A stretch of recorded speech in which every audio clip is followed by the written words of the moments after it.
All right, so this is video 4 of the Quadrant model of reality explained. This is Ryan here. We left off talking about the meaning of dreaming, I believe. But did you want to say anything before we get back into it? Well, I just want to show, just so we have a background of what's going on right now. We have this first quadrant, and Noah and I, in the last lecture, we discussed thinking, emotion, doing, dreaming. We talked about how thoughts are sort of sub-vocalized speech in your head. They're very physical, based off of neurons firing.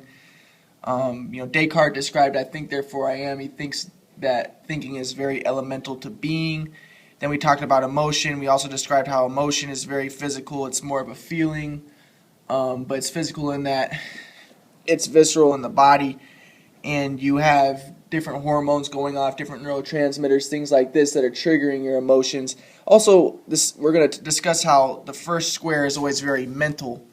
Now, the second square is always very social. So when you think about emotions, when we have emotions, our emotions, in a lot of ways, they're trying to influence people. Even you can go so far as manipulate people. So if I feel sad, then I'm going to express this sadness. And this is going to cause people to act a certain way around me. If I'm happy, then my happiness is going to affect people around me. I could even act happy. And they also show that, certain things that you do to your body will affect your emotions. So if I stand up in a posture that is confident, then my emotions are going to be more in line with my posture. So I might be happier if I stand in that type of posture. Or if I have a smile, even if it's a fake smile, people say, well, people tend to be happier even if they're fake smiling. Okay, then we have... I have something to say. Yeah. I do remember reading something, and I'd have to actually go into it. I'd have to actually find it, but I do remember reading something how fake smiles, people can actually tell the difference between real smiles and fake smiles. And fake smiles are actually, people read them as threatening compared with real smiles. So I understand what you're getting at, and actually that's common. That's a common thing where they say just smile. Just smile when you're talking to someone on the telephone and you'll be happier, or if you smile at somebody, you yourself will be happier and they'll receive you better. But I do want to point out that there does seem to be some evidence that if you attempt to smile and you're not actually happy, sometimes people read that as in a threatening way. Well, it's kind of interesting that you discussed that because, smiles are supposed to be threatening.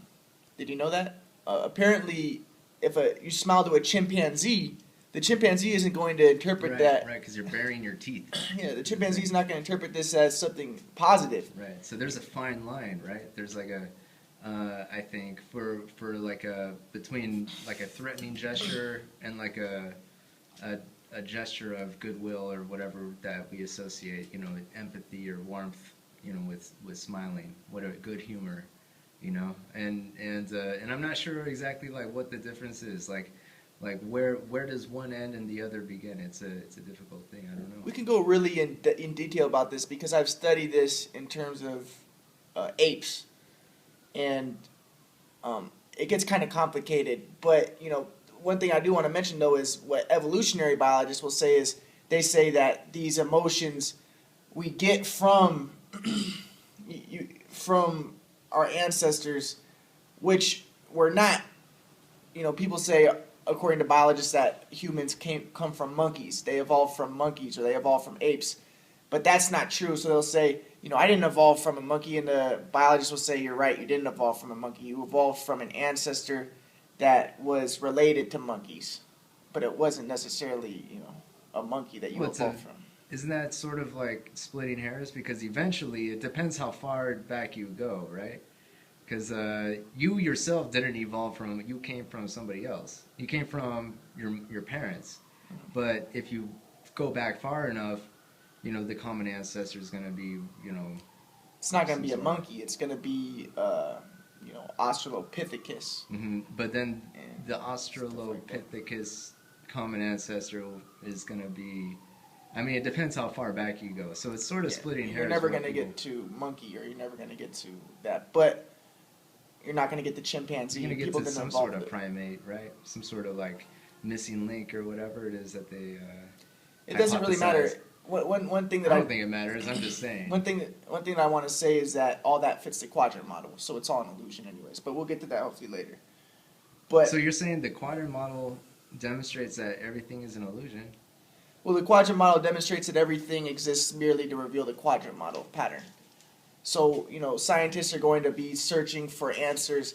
This is a philosophical concept that Descartes had. He called it the demon, the evil demon, and he said that this is his philosophy. He says that everything is an illusion, and he says, scientists they study the atom, and the atom is telling them these types of things, and and then he looks at the stars and he's studying the stars, and he talks to people, and he's basically experience all these perceptions.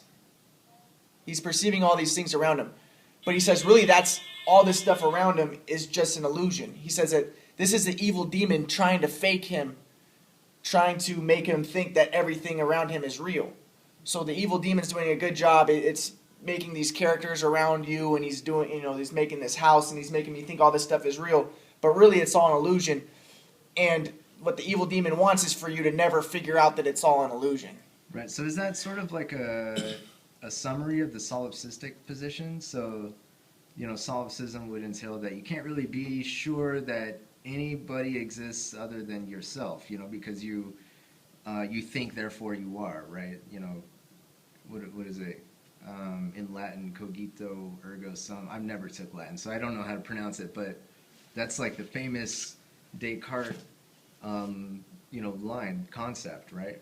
And so he's like, well, I can be sure that I exist because I'm aware of my thoughts. Mm-hmm. But I can't be sure anything else exists because it could very well be an illusion intended to dupe me into believing whatever is real. So it's almost like the summary of the solipsistic position, right, in philosophy. Yeah. Descartes, you could say he's kind of solipsistic in that manner. But then it's not just Descartes. So in modern philosophers, they'll describe how I forget the guy's name is Chalmers, and he's very into this idea of philosophical zombies too. So right. There's a lot of people, they say, well, of course other people exist. Of course there's of course you exist, Noah. I can feel you right now. Right. Or, I'm talking to you right now. Of course you exist.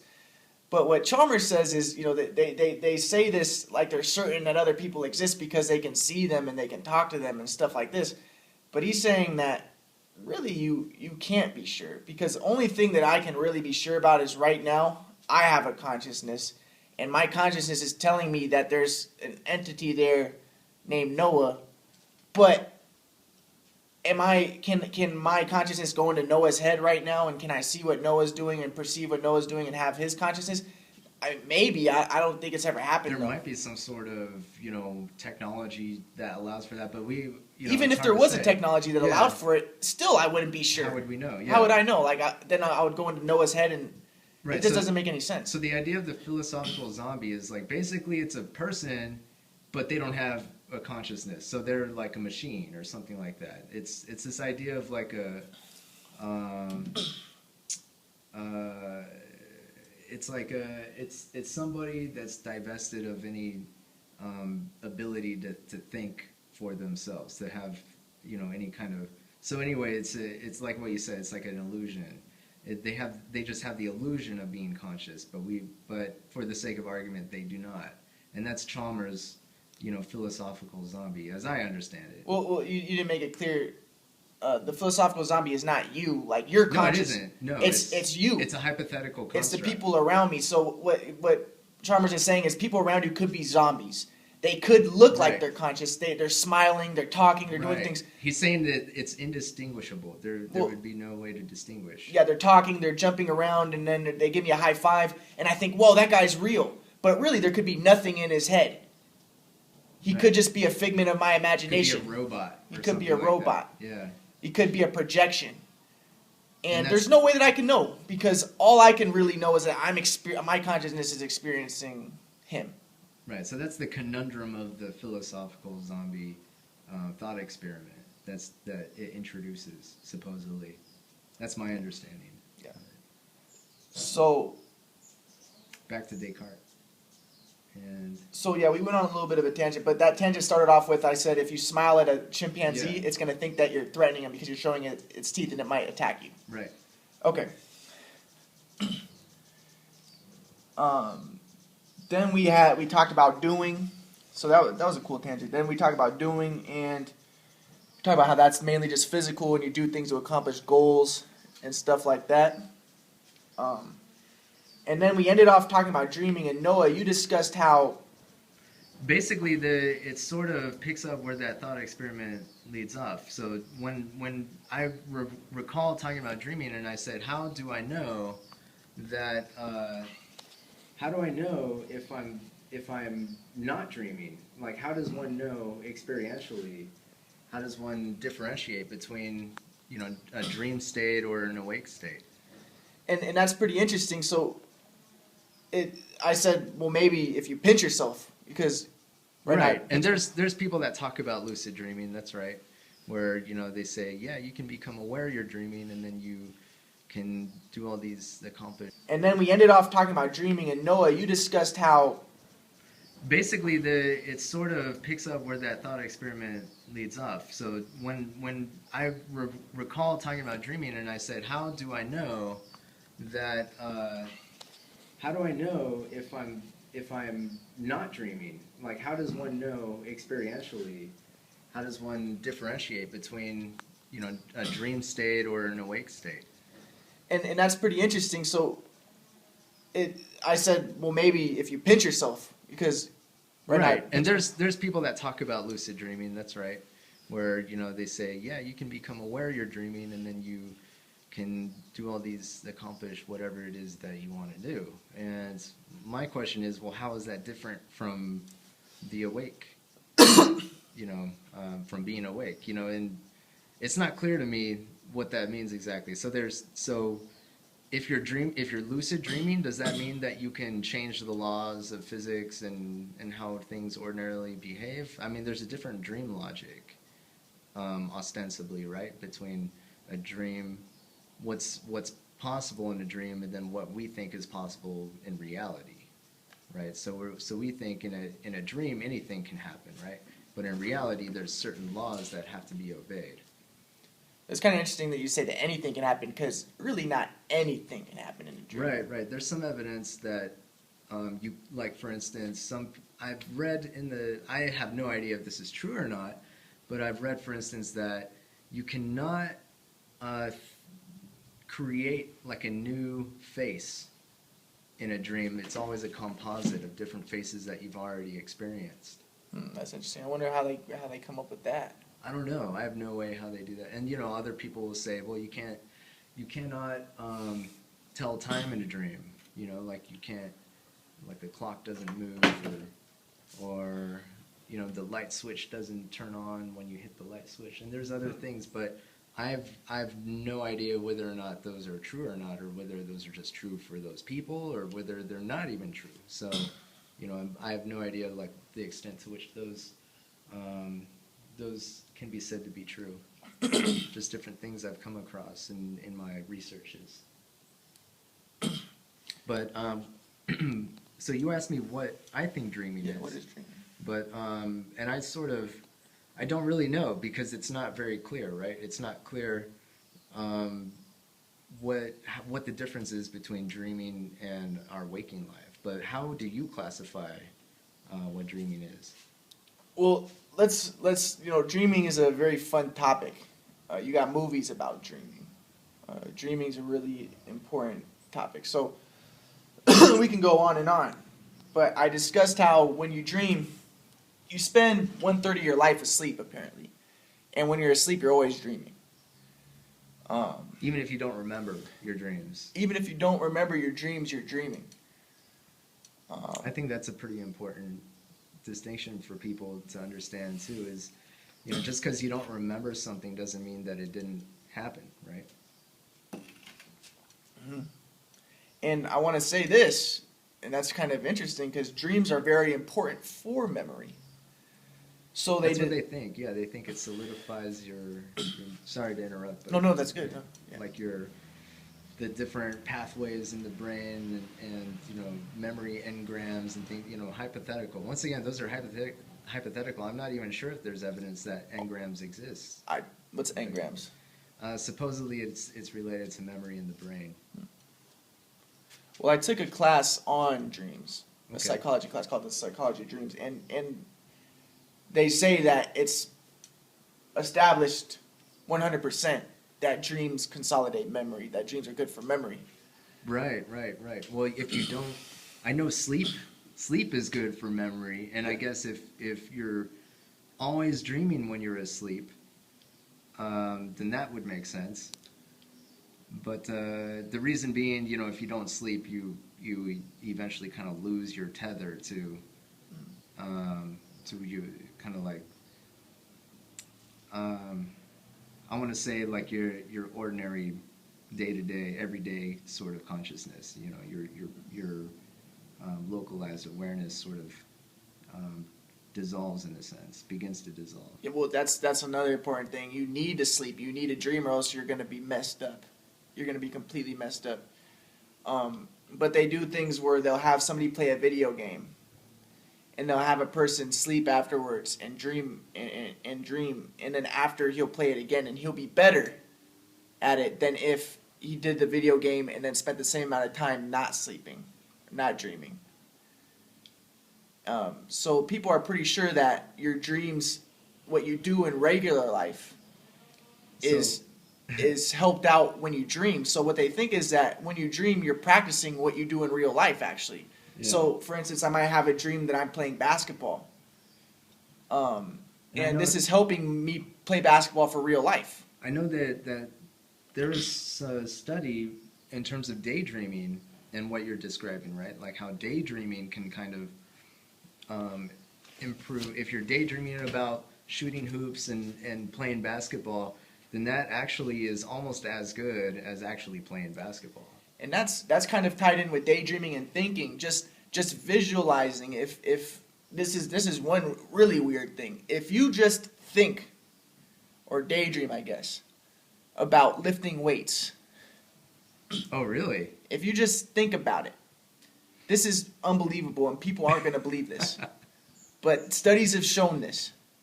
If I spend an hour thinking of lifting just bench press, it's equivalent to me bench pressing for 30 minutes. Wow, but I don't know anybody who could actually sit through in a whole hour just thinking about bench pressing. Yeah, it's difficult. It's almost more efficient to just actually get it over with and just bench. But if you have a lot of time on your hands. What they discover is just thinking about it, your muscles are working. Yeah, just thinking about that's super interesting. And I was gonna say, what you said almost seems to vindicate the old joke, or it's kind of like advice given tongue in cheek, to just sleep on it. It seems to actually support that may possibly have results, right? Mm-hmm. For instance, you don't know what to do. You have you're studying for an exam, you're cramming or something, and sleeping sort of actually might aid in either coming to I don't know, maybe you're studying for something, maybe you come to some kind of epiphany about it or something like that, or whatever, maybe just information memory retrieval or something like that. Maybe it improves that. I'm not sure. Yeah, apparently sleeping after studying, you're going to be dreaming about it supposedly, and it's supposed to really help out your memory, remembering what you studied if you dream. If you sleep, and when I say when you sleep, you're always dreaming. When you sleep, you're dreaming. That's been established. Okay, so what is dreaming? So we discussed. Well, I wanted to mention that I talk about how when you think about things, It's Yeah. almost like you're doing it. Well, that kind of shows that thinking and doing aren't that separate. Hmm. You know what I mean? Right. They're right, all very right. interconnected. And so dreaming sort of subsumes all three of those categories It, into it. it subsumes all of them, and we discussed this the first day, that the first video. So when you dream, you're paralyzed. Your body gets paralyzed. Your spine. So you're actually doing things in your dream, but you're not actually playing it out.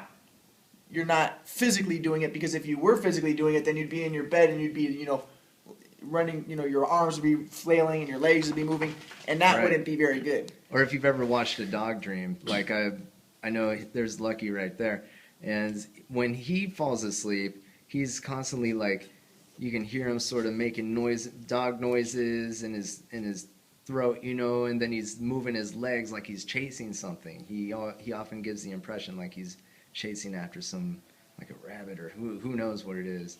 But if that didn't occur, then he would just be zooming out the room and like jumping off the balcony or something. Who knows? If he wasn't paralyzed. Right. And there's times when your paralysis doesn't work all the way. And sometimes in third stage of REM sleep, or third stage of sleep, you'll sleepwalk. So that's an example of it malfunctioning, kind of. But normally you're supposed to be paralyzed. So your spine gets paralyzed, so you're not acting out your dreams. So the interesting thing is, you are doing things.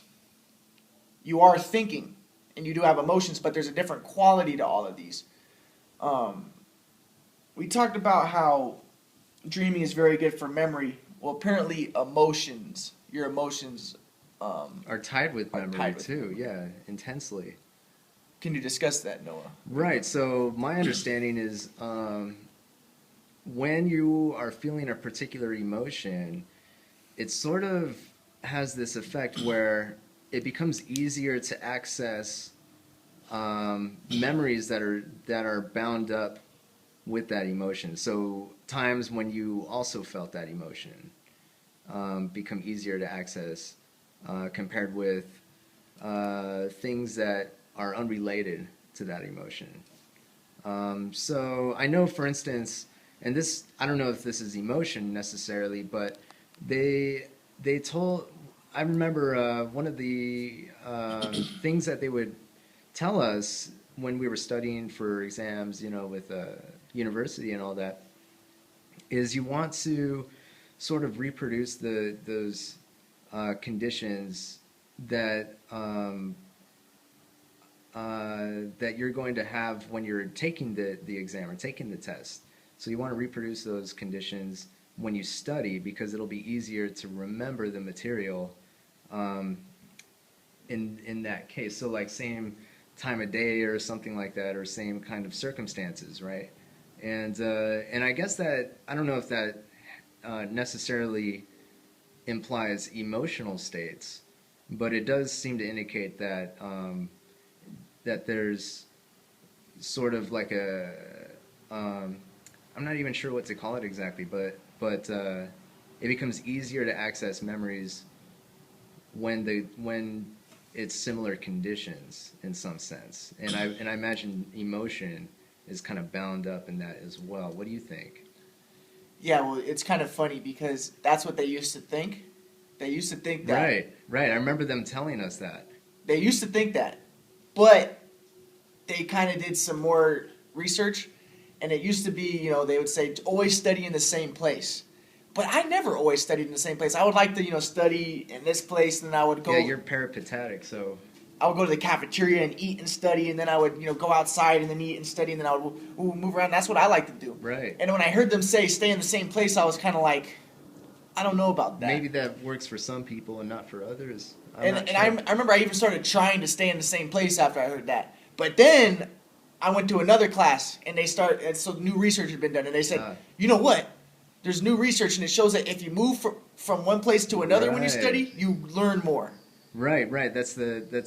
And actually, I think that I want to say that like the ancient Greeks were aware of this, and they had this thing where they would memorize and move around, and they would be tied up, so like their movements could unlock the memory of whatever it was they had memorized. So when they were And actually, I think that I want to say that like the ancient Greeks were aware of this, and they had this thing where they would memorize and move around, and they would be tied up so like their movements could unlock the memory of whatever it was they had memorized. So um, when they would give speeches or something, they would move around, and the way that they would move would unlock the next thing that they would say. It was sort of, it was a way of cartography or something, of navigating those memories through like a physical action, something like that. I don't have too much knowledge on that, but I do know that there's books written about it and things like that, and it does seem to be a thing. But once again, I'm just a layman. I don't have in-depth knowledge on that subject, although you could look it up if you wanted to. So yeah, so we're getting this new thing where we're starting to recognize that thinking and emotion and doing and dreaming are tied to learning. Right. Yeah, I'd say so. And they say the best way to learn something, one of the best ways to learn something is to do it. You just got to do it. You can study basketball all you want. You're not going to learn as anything if you don't do it. You can study. You can sit in your math class and then watch the teacher do a bunch of equations, but you're not going to learn it until you start to do them. Right. That's right. So. Yeah. I used to think to myself that all of life is simply learning, and if you can't be bothered to learn, then that's sort of the moment in which you resign to I don't know, to leave your life behind, to die in essence, right? And they find that as you learn, as you're thinking about new things, as you're doing new things, there's new connections being made in your brain. So if I'm playing my piano, then the part of my brain that's associated with my fingers and associated with playing the piano in my parietal lobe, it's going to start to get bigger.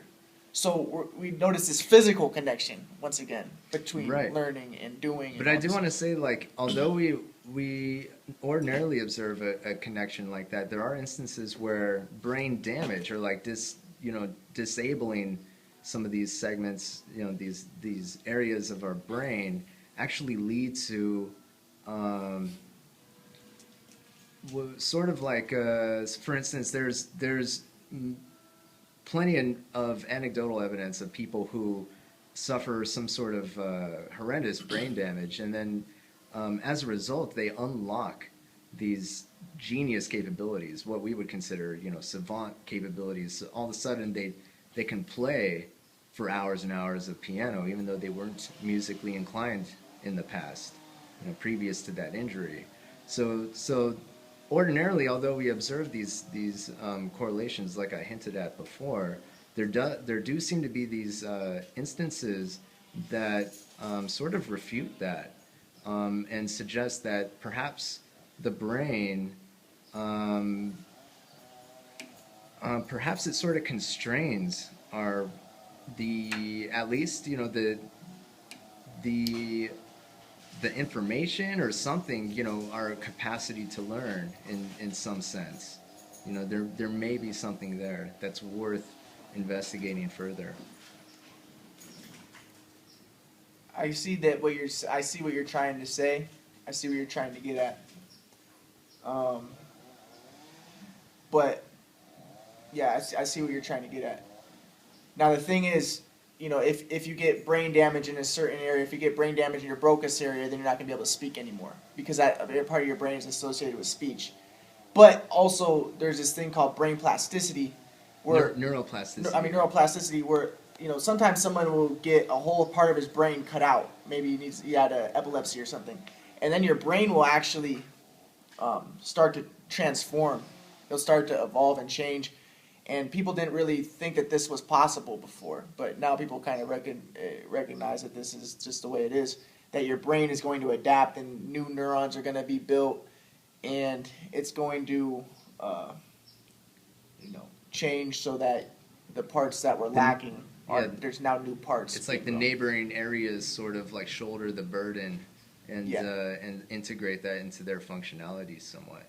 And I think there's I was related to that. It's like I do recall that they did experiment. They were trying to locate where memories are located, right, inside the brain, Uh-huh. and they were doing experiments by they would cut out whole segments of the brain in these lab rats, Uh-huh. and see if they were able to complete some sort of I don't know, a maze, run through a maze or some sort of activity. I don't know exactly what it was. Uh-huh. And they would keep cutting out additional segments,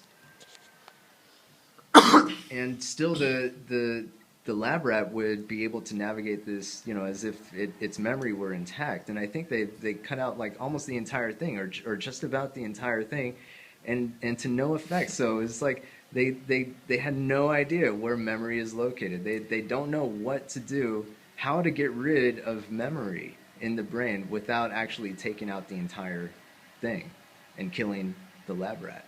Yeah, that's one interesting thing. People, there is, people say that memory is, without the hippocampus, you can't learn new things. So they do say, oh, there are certain parts of the brain, and this all fulfills the quadrant model, and we're hopefully going to discuss this later. But I have to get into detail about a lot of stuff to discuss on that. But they say without the hippocampus, you can't really learn new things. But that's one thing that they do notice. They say, well, where exactly in the brain are all those memories that you had stored? And they kind of think that it's everywhere in the brain. Right, there's different theories. Yeah, there's different hypotheses. So some people think that there's, it's patterns of firing neurons, and things like that. So, I don't really know, but there are some possibilities that intrigue me that memory doesn't actually reside within the brain at all, perhaps. That's one intriguing possibility that I think a lot of people dismiss kind of out of hand, like as impossible, right? But there might be something to it. Okay. So, so I was discussing dreams though. Okay, so we just thought we just noticed this interesting thing that learning is associated with thinking, emotion, doing, dreaming, and that's not a coincidence. And we're gonna get to why that is. But so I was talking about dreaming. So you're disconnected from your body, you're paralyzed, so you can't act it out. Now we talked about how you do think, you do have emotions, you do, so it's separate from them, yet it encompasses these previous three. But there's also different qualities to it. So one thing that they notice is that when you dream, there's a part of your frontal, and this corroborates with Freud's ideas. So we're going to get to Freud. But there's a part of your frontal brain, your frontal lobe, that's responsible for rational thinking and for questioning things. So, here, take this for a minute. I'll be right back. Keep going. So why do you think that would be important? Well, because when you dream, this part apparently is shut off, so you don't question things that much anymore. You don't look. Okay, sorry about that. Okay, so basically I was just saying how the part of your frontal brain is turned off, so you don't question things as much. Your frontal lobe. So you're thinking, there's a different quality to your thinking. So the point of that is, let's say I see, and I discussed this earlier, I think I discussed this with you, but let's say I see something that's super bizarre, something that's uncanny, and I look at it. What's the word that the surrealist people would use for this? Remember the surrealists? Well, I know uncanny is, isn't that Freud? Yeah, uncanny, but the surrealists had a word for it too. It's like bizarre. Like those surrealist painters. Yeah, I can't think of what it could be. But very strange things occur. And absurd? Absurd. Yeah, the absurd, that was the word. Okay, so the absurd. And you don't really question it. So I see, let's just say a demon is chasing me in a dream. I'm in a car and there's a demon in the back seat. In a dream, I'm like, oh shoot, and I'm scared. But this is something that doesn't happen in real life. And there's a lot of weird people that do think that this stuff happens in real life. Right, so like an almost supernatural occurrence. So something that you wouldn't be able to explain immediately, right? Yeah, really, really weird stuff happens. So like, let's say that there's a monster chasing you. You're going to continue to run in the dream. And then you run through a wall, let's say. I've never ran through a wall in a dream, but you do Well, something. the wall turns into a tunnel or something. So- Like yeah, there's a something door like that that. appears there out of nowhere. And in real life, if that happened, you would be like, whoa. You're going to start pinching yourself. Because you're going to say, this isn't real. What's going on here? But in the dream, you're not really questioning it. You're just continuing to go along with it. Because a part of your brain that's responsible for questioning and all that stuff is kind of turned off. And also, there's another part of your brain that's in the frontal part that is responsible for inhibitions. So you're going to do, and that's turned off. And this corroborates exactly with what Freud was saying about dreams. So the physical thing, the physical components that scientists have figured out, they look at the brain, they see, oh, this part's turned off during dreams, oh, this part's turned off during dreams, and oh, this part's responsible for inhibitions. They say, wow, the physical aspects fit with what Freud said. So Freud described how in the dreams, your inhibitions kind of go down. And you do things that you wouldn't normally do in real life. Right, it's like your super ego sort of gets dismantled, right? And your id sort of has free reign to an extent. Yes. And I think Jung... The physical components that scientists have figured out, they look at the brain, they see, oh, this part's turned off during dreams, oh, this part's turned off during dreams, and oh, this part's responsible for inhibitions. They say, wow, the physical aspects fit with what Freud said. So Freud described how in the dreams, your inhibitions kind of go down. And you do things that you wouldn't normally do in real life. Right, it's like your super ego sort of gets right? And your id sort of has free reign to an extent. Yes. And I think Jung kind of went, he like I said in a previous video, I think, he kind of diverged from Freud in that he thought dreams was a way of, I guess, the subconscious, like communicating to one's ego consciousness, right? So like your ordinary everyday consciousness, like what you think of as you, that's sort of your ego, right? And then your subconscious or your unconscious, I don't know what the difference is completely right now, but is sort of trying to communicate things to you through symbols and things like that. And if through dream interpretation and sort of paying attention to what those possible meanings could be, you can kind of decode a lot of what those messages are trying to communicate.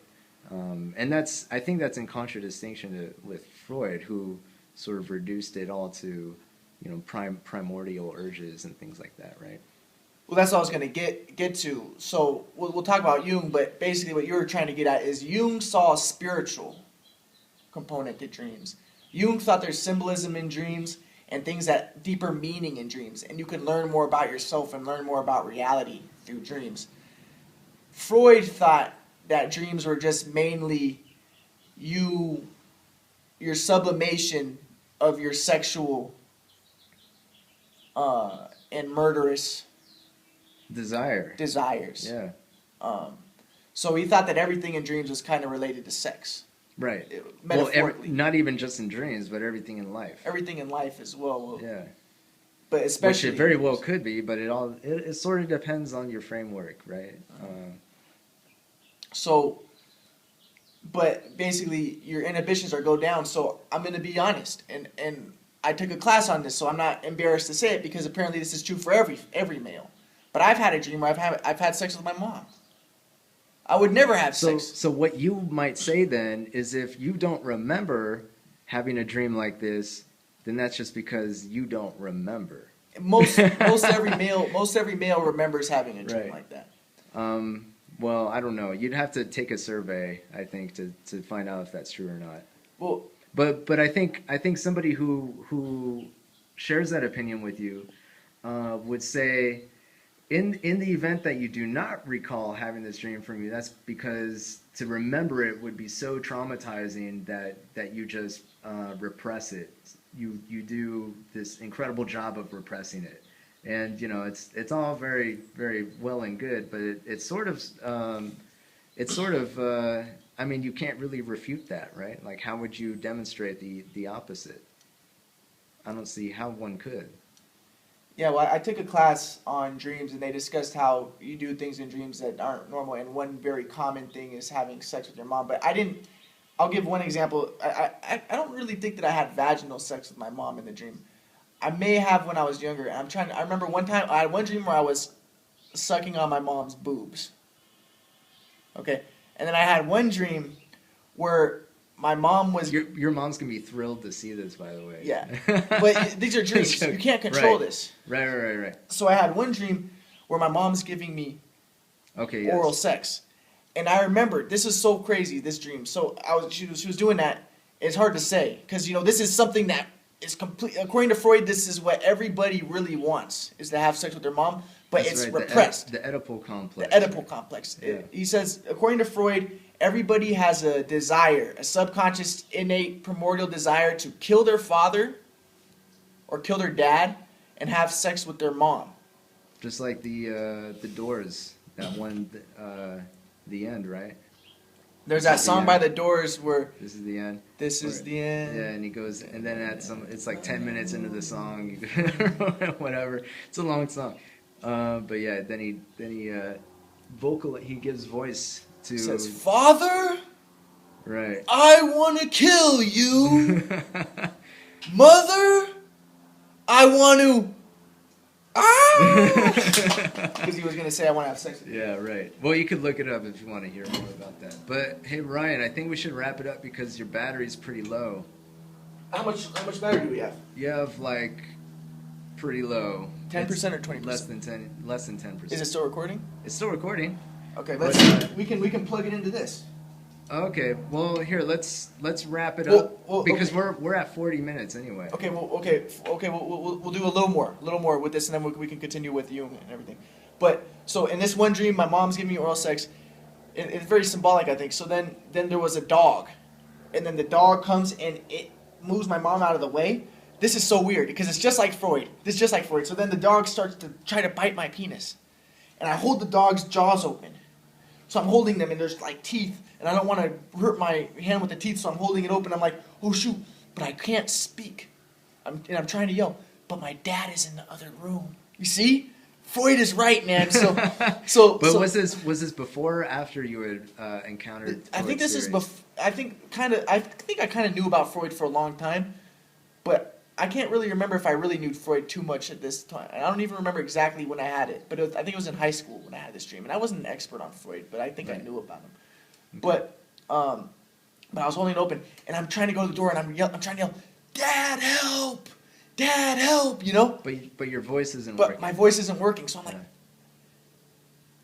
And that's all I remember about the dream. Yeah. So Freud would have a field day with that because in that dream there's my that's mom. like every confirmation of anything that Freud ever said is like. And then my dad is that guy who's trying to keep me from having sex with my mom.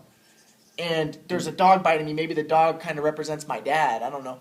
And then I'm trying to get my dad to help me, but I can't because why would my dad help me? I'm just having sex with his wife. I guess, or maybe there was some sort of I don't know, maybe some subconscious mechanism that was preventing you from reaching out to your dad for help, that kind of recognized that you couldn't, that it wouldn't allow you to do that, right? Maybe there was something that would not let you do that. And one thing I want to say is that, I was checking out some studies on this, that apparently it's very popular in America and throughout the world, incest porn, where people, like, there's some guy who's discussing. Well, when that. You say very popular, like, what do you mean exactly? Because I think like there's this guy that I was listening to, and he says that he runs porn sites, and he says that if he puts a porn video that says mother and son, he says, and he puts it next to just other porn videos that just say two girls having sex with a guy, or guy having sex with girl, or but if he puts mother and son,